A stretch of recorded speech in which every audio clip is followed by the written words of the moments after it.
I feel like I've found myself a couple of new favourite stories. I will also say though that I think this was, hit or miss. And there were a few of my least favourite stories in here, but I will say this started off so strong. And there was another fantastic story, and it turns out to be the one that was also featured in Geo. But after averaging out all of the ratings I gave the short stories, Venus in the Blind Spot got a 5.55 out of 10. Again, like not exactly incredible, but there were definitely two in here that I think are probably my favourites now. And there was another one that I think is up there too. So let's go through the stories. The first one, Billions Alone. I mean, firstly, I love the fact that we started off in colour. This one, it kind of gave me a little bit of Jeepers Creepers vibes. If you've seen the film, it's like one of those films that really terrified me when I first watched it. But yeah, this guy is walking his dog and he comes across these bodies in the river and they've been stitched together. And it's so horrific. So horrific. And nobody knows how the bodies got there or anything. And then our main character, I think he's called Michio, but I probably said that so wrong. Again, I apologize for any mispronunciations. But he is a bit of a recluse, he's a bit of a loner. And he ends up getting invited to a little gathering with some past high school friends, where again, there are more bodies found. And this, again, it's just like, what is going on? Because these are so disgusting and just traumatizing as well. If you saw this just like out and about. And there are also these like flyer things that fall down from the sky too.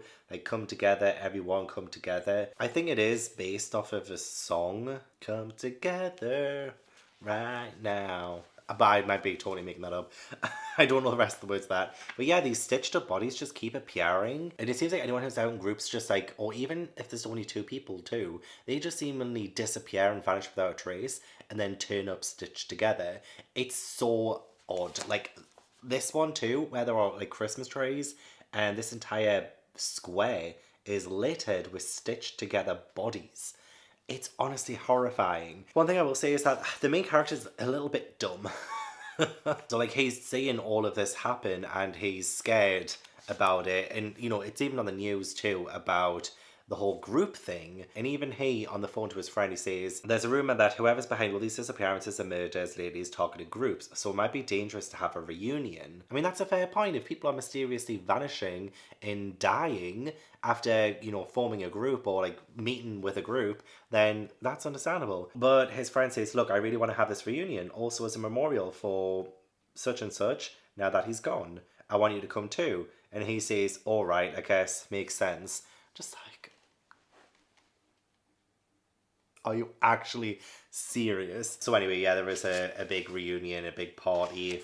Even after all of this whole thing happens and all the people disappear. And again, they come back stitched together. It's so odd. It's disgusting. I don't think I quite get the ending of it. I don't know if I fully understand. It seems like whoever is doing the whole flyers thing and they're all falling down, they seem to be kind of brainwashing or manipulating or having the ability to be able to manipulate the people on the ground, that anybody can just like stitch somebody up. But I still don't understand like how, like say the massive group of people at the reunion, how did they just randomly disappear if it is just them being brainwashed into stitching the others up? I just don't understand how they can just like disappear like that if it wasn't like some other supernatural thing. But it is what it is. I like the ending. I thought that was pretty good. And I gave this one an 8.5.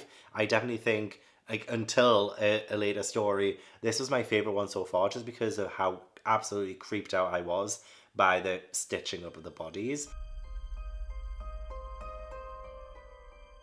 So then we get into The Human Chair, original story by Itogawa Rampo. And this one, I actually gave a little bit of a lower rating to begin with. And then when I finished the collection, I went back and I thought, you know what, actually, I'll give that a bit higher. So I'm giving it a 7 out of 10. There is a young girl, she's a writer, and she goes to this like furniture store place where it seems like this guy, like just this one guy works, and she felt the need to ask about getting a chair because she's going to be sitting in it all the time. She's a writer, she needs to.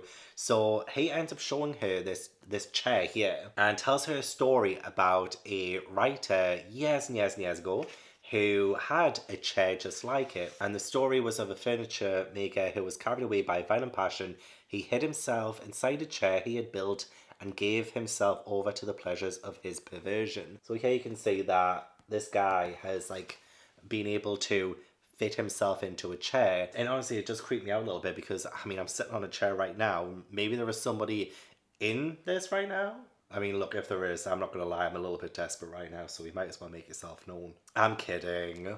But yeah, the flashback shows like the writer, and she is paranoid about this chair, and her husband doesn't quite believe her until one night he sits in it and he gets stabbed from the inside of the chair. And when the police check it out, there is literally a kind of man-made place where a man can sit inside it. Like there's even little compartments here too with like food and drink and a knife, and like that is you know what, the more I talk about it, the more I kind of want to bump the rating up. But at the same time as well, like the concept and everything amazing and very scary. I feel like a lot of it wasn't as impactful. So I think 7 is a pretty decent rating. But then the ending of it as well, when we go back to the writer in the present day and the young guy who tells her the story who is making the chairs, and he shows her that what is inside the chair that's in the store actually does have the dead bodies of the writer from the first story and the man who hid in the chair. And that is honestly so messed up. But also the fact that that guy as well, he's like, well, I kind of have a thing for you. I'd love to make you a chair. So I really, really enjoyed that story. So yeah, 7 out of 10.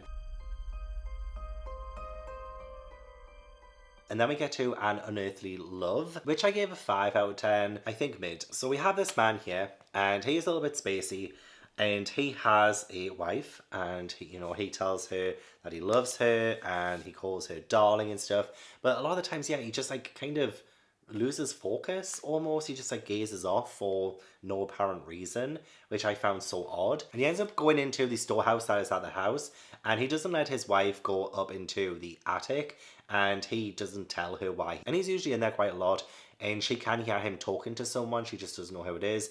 And she ends up thinking that he is having an affair because she hears voices saying, we keep meeting like this, I feel bad for your wife, I feel the same myself. I keep trying to love Kyoko, but it's just hopeless. So the wife, when he's not there, goes into the upstairs part of this storeroom, but there's like nobody there. She can't see anyone. Even when she goes in right after he's been inside and he leaves on his own, she goes in and there's like no one there. And then she does discover this doll thing that's in a chest. So she opens it up and she realizes that maybe he has been having a bit of a relationship with this lifeless doll. And it's a bit creepy when she watches him and what he does to this doll thing. It is really, really weird. One day when he goes back inside, the doll is torn apart. It's not exactly specifically stated that the wife did it, but I mean, I'm assuming that it was. And when the guy says that, he ends up taking his own life. And it is an odd story yet again. Like, it is odd. I did like it. It didn't really make me go, wow, wow. And then we get into Venus in the Blind Spot. Now, I didn't like this one. I gave this one a 3 out of 10. I just thought this one didn't do anything, really. You have this idea that there are these like UFOs potentially, and maybe alien abductions, and we follow this young girl. She's called Mariko, and she has like this like little UFO club thing. But when she approaches the guys in this club, she disappears when she gets close enough to them, but then she does reappear when she moves away, and she doesn't realize that's happening, whereas they do, and they're like, wait, what's going on? Like, why is she disappearing when she comes close to us? But it really just turns out to be her dad is implanting things in their brain. That makes it when Mariko approaches any of the guys, they won't be able to see her, as a sort of overprotectiveness thing. He doesn't want any guy to get close to his daughter. Like, that's what it turns out to be. And that just, it didn't scare me. It didn't really do anything for me. I thought maybe we would have some kind of like UFO alien thing, especially when one of them thinks that he was abducted by aliens, but it just turns out to all be her dad. I mean, I love the infusion of colour randomly. I just think that was so beautiful. Yeah, even just going through the end bit as well, it seems a little bit random. Not my least favourite of this collection. I thought we were on like a really good start with Venus in the Blind Spot, the collection itself, but then Venus in the Blind Spot itself kind of dragged it right down. I don't know if that's controversial or not. I don't know if this is like a well-loved story, so I apologise. It just wasn't for me. And then we get into The Licking Woman.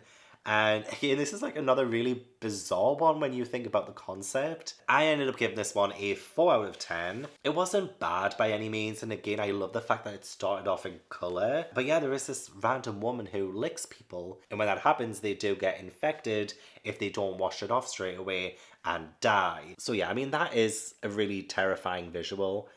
To be fair, like if that approached me in the alley, I would be absolutely scared. I don't know, like I do like it when Junji Ito has a really random, weird idea. I feel like a lot of Gyo was random and strange, but I think this was, like this story itself was maybe just too farcical for me to really feel the fear. It ended up coming across as maybe a little bit sillier than I would have liked. I don't think I have too much more to say about it. It just, I kind of like the ending with the main girl in this kind of coming across her. She almost herself becomes the licking woman with this absolutely disgusting visual. It didn't put me off my food though, fortunately. I did order in, but yeah, it was just disgusting. Like a lot of it was disgusting, but not really my cup of tea. Then we get to Master Umez and Me, which I think is more autobiographical, and it just goes through Junji Ito and his adoration for a mangaka called Kazu Umez. You know what, a lot of this I did appreciate because there were references to like The Drifting Classroom, which I haven't read yet, but also Orochi, which I have read the first volume of actually, and I liked it. I liked it a lot, and I can't wait to read more of it. So I love the fact that it was even mentioned. But yeah, this was just about Junji Ito, just I guess praising his favorite mangaka. I would be surprised if Kazuo Umez was not Junji Ito's main source of inspiration, just because of like how fangirly this whole story came across as. So it feels almost unfair to rate this with the other ones because of its really different kind of nature. Because it really just isn't supposed to be scary. It's an album I don't think I could include with his other horror stories, but if I was, it would be a 2 out of 10.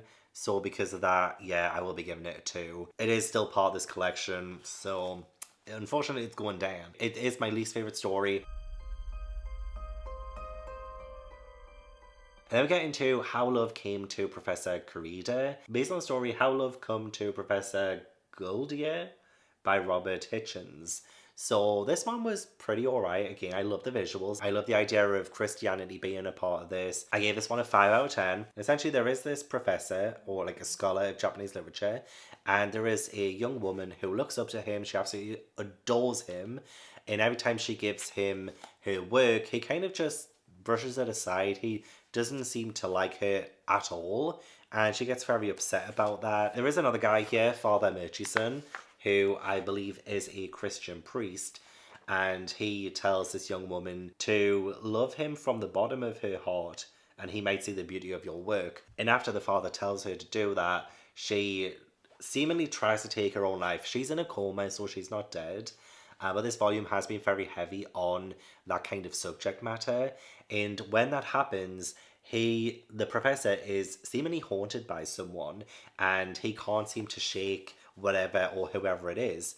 And we find out that the priest person also rejected a young woman, which reminds him of what's happening right now with the professor. And there is this whole spirit that is terrorizing him. The eyes are drawn so well. Her face is so scary looking too. The way she's screaming. But I did like how the end of the story kind of tied back into the father, the priest. But that one was really like neither here nor there. The one that actually I ended up loving is called The Enigma of Amigara Fault.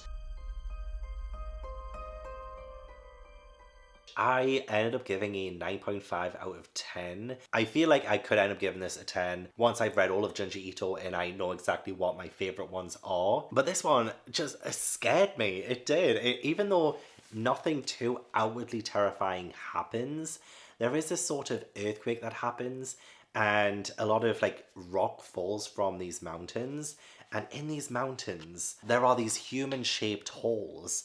And these human-shaped holes kind of belong to someone, as in they are specifically designed for specific people. So there are some people who come to this place and they're like, that hole is mine, like I need to go inside it. It's almost like this hole has been calling to them. I was honestly mortified by it because I get really bad claustrophobia at the best of times, and that's another fear to tick off the fear bingo board that's coming out in this video. But yeah, people just start to walk into it and they do fit perfectly into this hole. But then you read on, like I don't know if maybe why I'm not giving it a 10 right now is because I think it would have been a lot more impactful had we just never discovered what happens to them at the end, or like where it leads. Because, you know, more people go in, it is absolutely terrifying and claustrophobic. It gets to the point where they can't actually move. And in fact, the holes change shape too, so that your body then ends up getting contorted and pretty much mutilated through this. I do love the random colour panel too. I love when this volume does that. It just brings it to life even more. But yeah, you do see at the very end, like, oh, there's the other side kind of thing. And there are these like sort of weirdly shaped cracks that don't look human shaped. However, when you look inside, there's the person. I see something, it's slowly coming this way. So, like, that is just absolutely disgusting and awful. And it really did play into my claustrophobia. So, I've seen YouTube videos before of people who explore caves.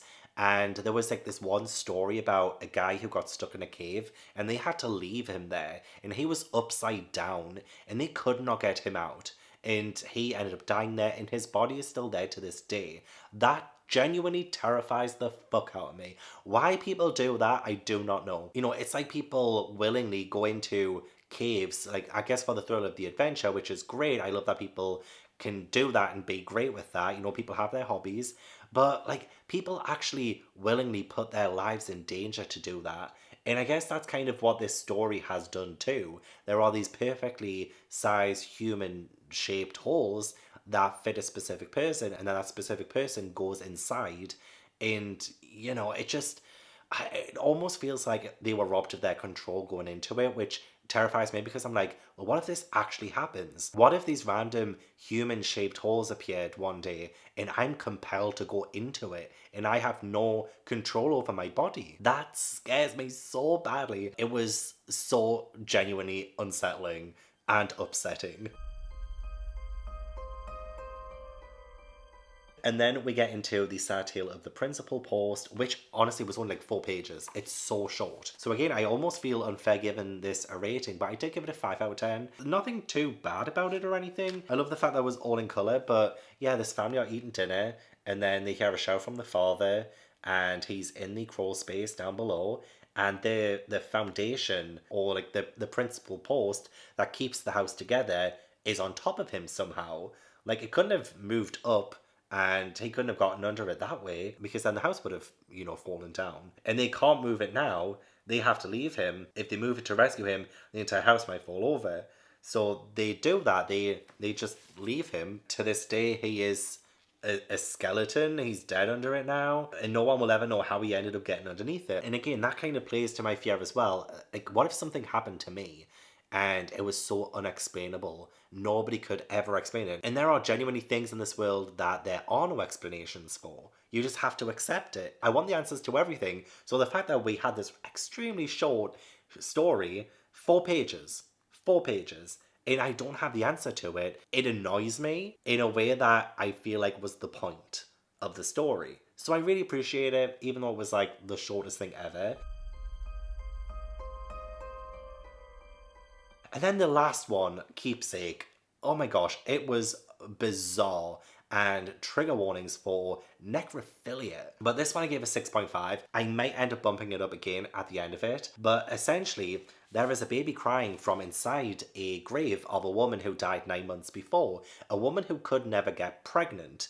And her husband and everyone, well, ex-husband, they all come to it, dig it up, and they say a baby has been born from the body of this woman. And it was definitely born from this woman and not just placed there, because it has the umbilical cord.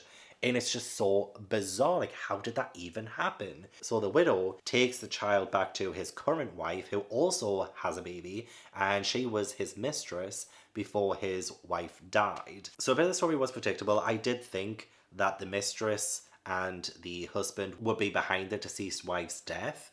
And that is exactly how it turns out. But what I didn't expect is, one, like how a couple of years later we'd have the freaky looking child who is honestly so scary looking. He reminds me a little bit of the child in the haunted house one that I think is Soichi's son, I think. And we end up finding out exactly how this baby was born. And that was because, and I'll not show it, I mean, not that you can really say anything really, but the widow, the husband, he had sex with his dead wife. And that was because she said to him as a dead corpse, please, I want you, I want a baby. And that's exactly what's happened. Again, the child. Freaking hell. The child. It. I mean, the poor child to be born from a corpse. Oh, but it just scares me. It does. So I enjoyed how dark the story was. And I thought it was a good end to this volume. So Venus in the Blind Spot, the volume itself, again, was up and down. I really loved the first story. Some hits and misses after that. Some low points after that. And then like the highest point after that. And then we kind of ended on, yeah, pretty good. But I'm so glad I read it because the Enigma of Amigara Fault definitely made me go, okay, I need to consume more Junji Ito, like right now. I'm not even gonna like rest for the rest of the day. I mean, even though it's nighttime now, it's like 11 p.m. I feel like I need to read another one, like ASAP. It's so addicting. Maybe that's a horror story in itself, like consuming Junji Ito stories, and you just can't stop consuming them until you're dead.